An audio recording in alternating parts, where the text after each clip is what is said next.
اعوذ باللہ من الشیطان الرجیم بسم اللہ الرحمن الرحیم۔ آج میں آپ کو بتاؤں گی کہ مقام بدر کیا ہے، لیکن اس سے پہلے آپ میرے چینل کو سبسکرائب اور لائک ضرور کیجیے گا۔ بدر یہ مدینہ منورہ سے 80 میل کے فاصلے واقع ایک بستی کا نام ہے۔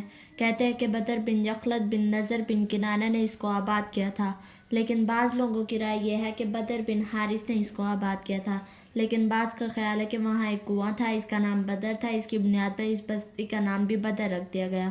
ابو سفیان کا خوف و اہل مکہ کی اطلاع کے لیے آدمی کی روانگی۔ ادھر ابو سفیان بن حرب جو تجارتی قافلہ شام سے لے کر مکہ مکرمہ جا رہے تھے، ان کو فکر تھی کہ محمد صلی اللہ علیہ وسلم اور ان کے اصحاب ہمارے قافلے کا تعاقب نہ کر لیں، اس لیے وہ سرگرمی سے اس کی جستجو اور تحقیق میں لگے ہوئے تھے۔ جب حجاز کے قریب پہنچے تو ان کو پتہ چل گیا کہ آپ صلی اللہ علیہ وسلم قافلے کے تعاقب کے لیے روانہ ہوئے ہیں۔ ابو سفیان نے زمزم بن عامر غفاری کو اجرت دے کر روانہ کیا کہ مکہ مکرمہ جلد سے جلد پہنچو، قریش کو اطلاع دو کہ اپنے تجارتی قافلہ کی خبر لوگوں کا خطرے میں ہے۔ چنانچہ زمزم غفاری مکہ مکرمہ روانہ ہوا۔ اب عاتقہ بنت عبد المطلب کا کیا خواب ہے؟ ابھی وہ پہنچا نہیں تھا کہ آپ صلی اللہ علیہ وسلم کی پھوپھی عاتقہ بنت عبد المطلب نے ایک خواب دیکھا کہ ایک شتر سوار شخص ابطح میں اونٹ بٹھا کر اعلان کر رہا ہے کہ الا انفروا یا آل غدر، کہ اے غداروں کے اپنے قتل ہونے کی جگہ کے لیے روانہ ہو جاؤ 3 دن کے اندر۔ اس کے بعد یہ شخص مسجد حرام کے پاس آتا ہے اور یہی اعلان کرتا ہے، پھر جبل ابی قبیس پر چڑھ کے جاتا ہے اور ایک پتھر کی چٹان کو نیچے پھینکتا ہے اور وہ چٹان ریزہ ریزہ ہو جاتی ہے۔ مکہ کا کوئی گھر ایسا نہیں رہتا جس میں اس چٹان کے ٹوٹے ہوئے ٹکڑے نہ گرے ہوں۔ عاتقہ نے اپنے بھائی عباس بن عبد المطلب سے اس خواب کا ذکر کیا اور کہا کہ ایسا محسوس ہوتا ہے کہ تمہاری قوم پر کوئی مصیبت آنے والی ہے، اور یہ بھی کہا کہ اس خواب کا ذکر کسی سے نہ کرنا۔ حضرت عباس نے اپنے دوست ولید بن عتبہ سے اس خواب کا ذکر کر دیا اور ان سے کہا کہ اس کو بیان نہیں کرنا۔ ولید نے اپنے باپ عتبہ سے اس کا ذکر کیا اور بات پورے مکہ میں پھیل گئی۔ حضرت عباس مسجد حرام میں گئے تو ابو جہل نے فقرہ چست کیا اور طعنہ دیا کہ ابھی تو تمہارے خاندان میں عورتیں بھی نبی بننے لگی ہیں۔ اسی دوران زمزم بن عامر غفاری پہنچ گیا اور گریبان چاک کر رکھا تھا اور اونٹ کی ناک کاٹ رکھی تھی اور اعلان کر رہا تھا، یا آل قریش، کہ اے قریشیوں کے اپنے قافلے کی خبر لو۔ زمزم بن عامر غفاری کے اس پیغام کو لے کر پہنچنے کے بعد اب عاتقہ بنت عبد المطلب کے خواب کی تحقیق ذہنوں میں آنے لگی۔ چنانچہ اب لوگ فکر مند ہو گئے اور کئی لوگوں کو یہ بھی خیال ہوا کہ جان بچائے، مگر مکہ کو کوئی گھر ایسا نہیں تھا جس کا کچھ نہ کچھ سرمایہ اس تجارتی قافلہ میں نہ لگا ہو۔ حالات چونکہ بدلے ہوئے تھے اور قافلے مسلمانوں کی ضد میں ہوتے تھے، اس واسطے تجارت آزاد تھی نہیں، لیکن یہ بڑا قافلہ تھا۔ ابو سفیان جیسا مدبر اس کا امیر تھا، اس لیے سب لوگوں نے اپنی جمی پونجی اور سمیٹ کر اس قافلے کے حوالے کر دی تھی۔ چنانچہ اس خبر سے پورے مکہ میں کھلبلی مچ گئی اور ابو جہل نے لوگوں کو تیار کرنا شروع کر دیا اور لوگ چلنے کے لیے تیار ہو گئے۔ ابو لہب نہیں گیا، اس کا عاص بن ہشام پر 4000 درہم کا قرضہ تھا۔ یہ مقروض اپنی مفلسی کی وجہ سے قرضہ ادا کرنے پر قادر نہیں تھا، تو ابو لہب نے دباؤ ڈالا کہ یا میرا قرضہ ادا کرو یا میری جگہ تم جاؤ۔ چنانچہ وہ قرض کے دباؤ میں آ کر ابو لہب کے عوض لشکر میں شامل ہو گیا۔ اب جہیم بن سلط کا خواب۔ جب یہ لوگ روانہ ہوئے اور مقام جحفہ پہنچے، وہاں جہیم بن سلط نے خواب دیکھا، ایک آدمی ہے، گھوڑے پر سوار ہے، اس کے پاس ایک اونٹ ہے، وہ آدمی کہہ رہا ہے، قتل امیہ بن خلف، کہ اس اعلان کے بعد وہ شخص اس اونٹ کو ایک پرچھا مارتا ہے اور اس پرچے کے لگنے سے اونٹ کے جسم سے خون نکلتا ہے، اور وہ خون ایسا ہے کہ جتنے خیمے ان قریشیوں کے وہاں قائم ہیں ان تمام اس کی چھینٹے جا گرتے ہیں۔ یہ خواب اس نے بیان کیا۔ ابو جہل کو جب اس خواب کی اطلاع ہوئی، وہ کہنے لگا کہ بنی مطلب میں یہ دوسرا پیغمبر پیدا ہوا، جب کل کو بدر کے مقام میں مقابلہ ہوگا تو ہم بتائیں گے کہ کون قتل ہوگا۔ ابو سفیان کا خواب اور جستجو۔ ابو سفیان بن حرب باقاعدہ اس جستجو میں تھا کہ محمد صلی اللہ علیہ وسلم جو ہمارے قافلہ کے تعاقب میں نکلے ہیں، ان کا حال معلوم کرو۔ بدر کے مقام پر ایک ٹیلہ تھا، اس ٹیلے کے پاس ایک چشمہ تھا۔ ہم نے قرض کا تقاضا کر رہی تھی اور اس چشمے کے پاس مجدی بن عامر جوہنی اور 2 عورتیں تھیں، جن میں ایک عورت کا دوسری پر قرضہ تھا اور وہ اپنے قرض کا تقاضا کر رہی تھی، اور قرض دار عورت اس سے مہلت مانگ رہی تھی اور کہہ رہی تھی کہ قریش کا قافلہ آنے والا ہے، وہ یہاں قیام کرے گا، مجھے ان کی خدمت کا موقع ملے گا تو محنت و مزدوری سے جو کماؤں گی اس سے تمہارا قرضہ ادا کروں گی۔ ان نے جھگڑے کو دیکھا مجدی بن عامر نے بیچ بچاؤ کرایا اور کہا کہ ہاں قریش کا قافلہ آنے والا ہے، اس وقت یہ تمہارا قرضہ ادا کر دے گی۔ اور بس اور عادی، جن کو آپ صلی اللہ علیہ وسلم نے ابو سفیان کے قافلے کی جاسوسی کے لیے روانہ فرمایا تھا، یہ دونوں 1000 مقام بدر پر پہنچے ہوئے تھے۔ ان دونوں عورتوں اور مجدی بن عامر کی گفتگو سنتے ہی آپ صلی اللہ علیہ وسلم کی خدمت میں حاضر ہوئے، حقیقت حال سے آگاہ کیا۔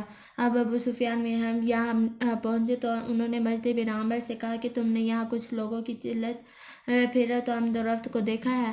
تو مجدی نے کہا میں نے کسی کو نہیں دیکھا، البتہ 2 سوار آئے تھے، انہوں نے اونٹوں کو پانی پلایا اور مشکیزہ پانی سے بھرا اور پھر چلے گئے۔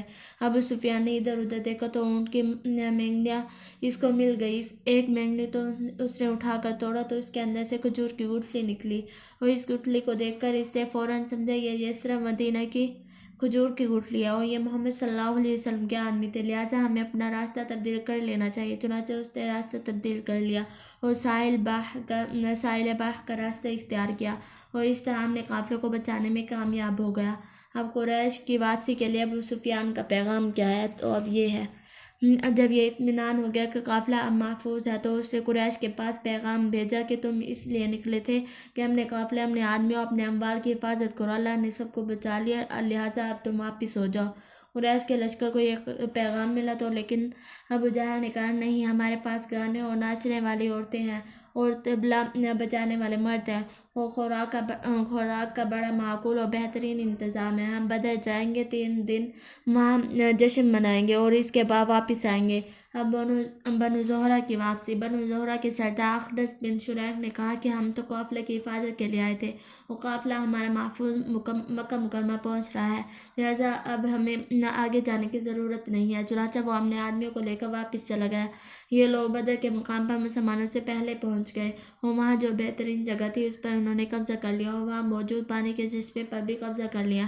مسلمان بعد میں پہنچے، ان کو جو جگہ ملی وہاں پر ریت ہی ریت تھی، اس کے اندر پاؤں دھستے تھے۔ اللہ تبارک و تعالیٰ نے بارش نازل فرمایا، قرآن نے اسی کا ذکر اس آیت میں ہے کہ اللہ تعالیٰ نے بارش نازل کی تاکہ تم کو پاک کر دے اور تم سے شیطان کی گندگی دور کر دے اور تمہارے دلوں کو مضبوط کر دے اور تمہارے قدموں کو جما دے۔ بارش کا یہ نتیجہ ہوا کہ اس کی وجہ سے وہ ریت جم گئی، جہاں مشرکین ٹھہرے ہوئے تھے وہاں کیچڑ ہو گیا اور ان کے لیے مشکل اور دشواری پیدا ہو گئی۔ اس دوران آپ نے حضرت علی رضی اللہ تعالیٰ، حضرت سعد بن ابی وقاص اور حضرت زبیر بن عوام کو بھیجا کہ جاؤ ذرا قریش کا جائزہ لے کر آؤ۔ اتفاقاً قریش کے 2 غلام ان کے ہاتھ لگ گئے، ان کو یہ پکڑ لائے۔ آپ صلی اللہ علیہ وسلم نماز پڑھ رہے تھے، ان حضرات نے 2 غلاموں سے ابو سفیان کے قافلے کے بارے میں دریافت کرنا شروع کیا۔ غلاموں نے کہا کہ ہم لشکر قریش کو پانی پلانے کے لیے لشکر کے ساتھ آئے ہیں، ابو سفیان کے قافلے کا ہم کو علم نہیں ہے۔ لہٰذا جب یہ غلام ابو سفیان کے قافلے کے بارے میں اپنی لاعلمی ظاہر کرتے تو صحابہ ان کی پٹائی شروع کرتے، شاید اس خوف سے قافلے کا کچھ حال بتا دے۔ جب ان کو مار پڑتی تو یہ کہتے کہ ہاں قافلہ ہے اور صحابہ مارنا چھوڑ دیتے، لیکن ان سے قافلہ تجارت کا حال دریافت کرتے تو وہ پھر کہتے کہ قریش کے سگے ہیں اور قافلہ کا ہمیں علم نہیں ہے۔ صحابہ ان کو دوبارہ ڈراتے اور دھمکاتے۔ اس دوران آپ صلی اللہ علیہ وسلم نے سلام پھیرا اور فرمایا کہ تم عجیب لوگ ہو، جب یہ جھوٹ بولتے ہیں تو تم چھوڑ دیتے ہو اور جب سچ بولتے ہیں تو تم پٹائی کرتے ہو، باخدا یہ قریش کے آدمی ہیں۔ پھر آپ نے ان سے پوچھا لشکر میں کتنے آدمی ہیں؟ انہوں نے کہا کہ ہمیں تعداد تو نہیں معلوم، بس یہ معلوم ہے کہ بہت ہیں۔ آپ نے فرمایا اچھا یہ بتا دو کہ وہ روزانہ کتنے اونٹ ذبح کرتے ہیں؟ تو غلاموں نے جواب دیا ایک دن 9 اونٹ ذبح کرتے ہیں اور ایک دن 10۔ تو آپ نے فرمایا کہ 900 سے 1000 کے درمیان ان کی تعداد ہے اور باقی ایسا ہی ہے۔ اب جنگ کی رات حضور صلی اللہ علیہ وسلم کی دعا۔ حضرت علی رضی اللہ تعالیٰ عنہ کی روایت ہے کہ جس صبح کو جنگ ہونے والی تھی اس رات میں سب صحابہ کرام سوئے ہوئے لیکن آپ صلی اللہ علیہ وسلم نہیں سوئے اور آپ برابر اللہ تعالیٰ سے دعا و التجا کرتے رہتے۔ حضرت انس رضی اللہ تعالیٰ عنہ کی روایت میں ہے کہ آپ اس رات صحابہ کو میدان بدر کی طرف لے گئے اور کفار مکہ کی قتل گاہیں ان کو دکھلائیں۔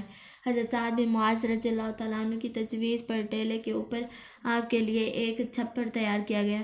اس چھپر میں آپ مصروف الہا وزاری اور مصروف دعا عبادت ہو گئے۔ حضرت ابو بکر صدیق اندر چھپر میں آپ کے ساتھ تھے اور حضرت سعد بن معاذ باہر دروازے پر پہرا دے رہے تھے۔ جب صبح ہوئی تو آپ صلی اللہ علیہ وسلم نے نماز پڑھائی اور اس کے بعد پھر آپ صلی اللہ علیہ وسلم نے صحابہ کرام کی صفیں درست کی۔ ایک جھنڈا حضرت علی کے ہاتھ میں تھا، ایک جھنڈا حضرت مصعب بن عمیر کے ہاتھ میں تھا اور ایک جھنڈا ایک انصاری صحابی کے ہاتھ میں تھا۔ یہ جمعہ کا دن تھا اور ماہ رمضان کی 17 تاریخ تھی۔ اب مشرکین کی صف بندی۔ ادھر مشرکین باقاعدہ صف بنا کر جنگ کے لیے کھڑے ہو گئے۔ ابھی جنگ شروع نہیں ہوئی تھی کہ ایک مشرک نے کہا کہ مجھے اجازت دو کہ میں دیکھوں کہ مسلمانوں کی امداد کے لیے کوئی اور فوج کہیں کمینگاہ میں تو نہیں ہے۔ چنانچہ وہ گھوڑے پر سوار ہوا اور آس پاس کا چکر لگایا اور آ کر کہا بس یہی ہے جو سامنے ہے، کوئی اور فوج کا مت نہیں ہے، لیکن میں یہ محسوس کرتا ہوں کہ یہ لوگ مدینہ منورہ سے سرخ موت کو اپنے اونٹوں پر لاد کر ساتھ لائے ہیں، تلوار کے سوا ان کا کوئی سہارا نہیں، اور میرا یہ اندازہ ہے کہ ان میں سے کوئی آدمی اس وقت تک موت کو قبول نہیں کرے گا جب تک وہ اپنے مد مقابل کو موت کے گھاٹ تک نہ اتار دے۔ اگر ہمارے آدمی بھی انہی کے برابر مارے گئے تو پھر زندگی کا کیا لطف، لہذا کوئی سوچ سمجھ کر رائے قائم کر لو۔ وآخر دعوانا الحمدللہ رب العالمین۔